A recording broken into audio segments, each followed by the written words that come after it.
our next guest has done a variety of things to get where she is. She's modeled. She's very pretty.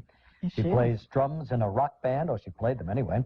Even sang backup with Wayne Newton. She's done everything. I didn't know that. And then she went for her true calling, which was comedy. Here's another story, just like Freddie Jackson, you know, toiling away, wanting to do. She finally found her real calling. And went for it, and went on Ed McMahon's Star Search show, launched a stand-up career on that, won the grand prize, $100,000, and has had a terrific career since then. Will be in Philadelphia, Baltimore, Boston, with her all-woman show. And here she is, all-woman herself, Jenny Jones. Hi, Jenny. Hi, how are you? Hi, Jenny. Hello. My wife, Joy. How are you? How you doing? I heard all that. Where'd you get the scoop about Wayne Newton? I didn't know anybody. I didn't know that I either. read it, too. You were one of the Jive sisters. He fired me because my voice was deeper than his, by the way. Oh. That's another story. And I had a bigger mustache than he did. He'll never talk to me again. The Jive sister, huh? Yeah. How long did you do that? 2 years with 2 Wayne. years, Yeah. Well, And he had, of course, a stand-up comic opening for him, and I put on how much money he made and how much I was making. So there was never a night when the stand-up comic didn't show up and you went on for No, I had no aspirations at that time for comedy. Oh, really? Now, did you find that your attractive looks were a hindrance in comedy? Is he talking to me? Yeah, I am. I think you're an attractive lady. I do too. And you know what I'm saying? I don't. It didn't help at first. I think, but I found a way to kind of make it work for me. When I did Star Search, I was wearing the mini skirts, and I won. You know, I was 86 when I won. It was $100,000. I mean, $100,000. Wow. And you don't get. It's not like $1,000 a year for 100 years. You get all it the all money. at once? Yeah, all at once. What'd you do with all that money at once? It was so. I paid off bills. I had a chance to do some things for the homeless. I bought my ex-husband a tent. That's thoughtful. He appreciated that. Yes. He did. He was very grateful.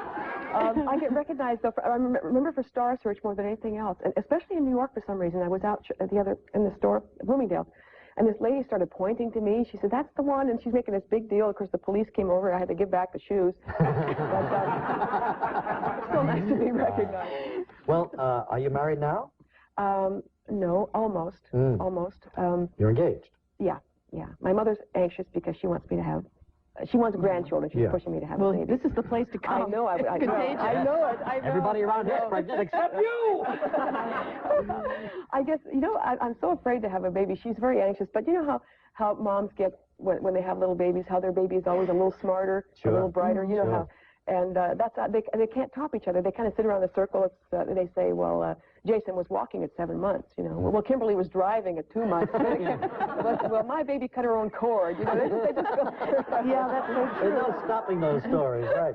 Well, you must be happy with this new guy. The girl's not. Oh, I'm sorry. I hope you spent the $100,000 already. I invested it wisely. Oh, that's good. Yeah, the new guy. Not after your money, is he, Jenny? No, I was married once before. I think that's probably why I'm kind of a little anxious about it. I was actually married to an older man, and how old is he? Well, it was, you know, the age difference probably was a problem. I used to. I really tried though. I used to get up every morning. You know, I washed his hair, I brushed his teeth, and. No, they were always ready when he got up. I just left him right there on the dresser. And now he's in a tent. And now. What else does this guy want? But, and the new guy, young, virile? He's actually younger than I am. No kidding. I guess people do that. Way to go, Jenny. Is that Sounds pretty good, huh? Well, it seems to be the trend. It's people kind of react to it a little bit once in a while, but I think if the attraction's there, it shouldn't make a difference, really. Yeah. And the first time I met him, he was very attractive to me. He was wearing a uniform, the scarf, the badge, the compass. It was just more than I could say. A Boy Scout. Now that's young. There are drawbacks to having a younger boy. One thing, like if he asked you to help him with his history lesson and you were there, that's really the troubling thing. That's really the troubling. You were part of it. Yeah. Never admit it.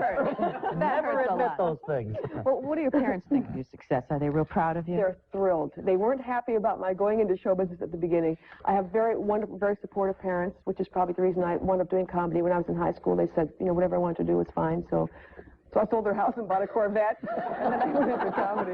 But, well, you're a big sports fan, I understand. Yeah, sure. And my dad was a very big sports fan. He loved football. My mother hated it, so she always vacuumed when he watched the game. Did you ever do it's very irritating. And Just to let him know. And it annoys the rest of the people at the stadium, too, when you do that vacuuming when you're trying to watch the game. But they're really great people. I grew up Polish, of course. My dad was in the Polish Army. He was kind of a hero. I guess he killed, I think, 19 soldiers. Of course, they wouldn't let him drive the bus after that. But, Kenny Jones, and we'll be back in a moment.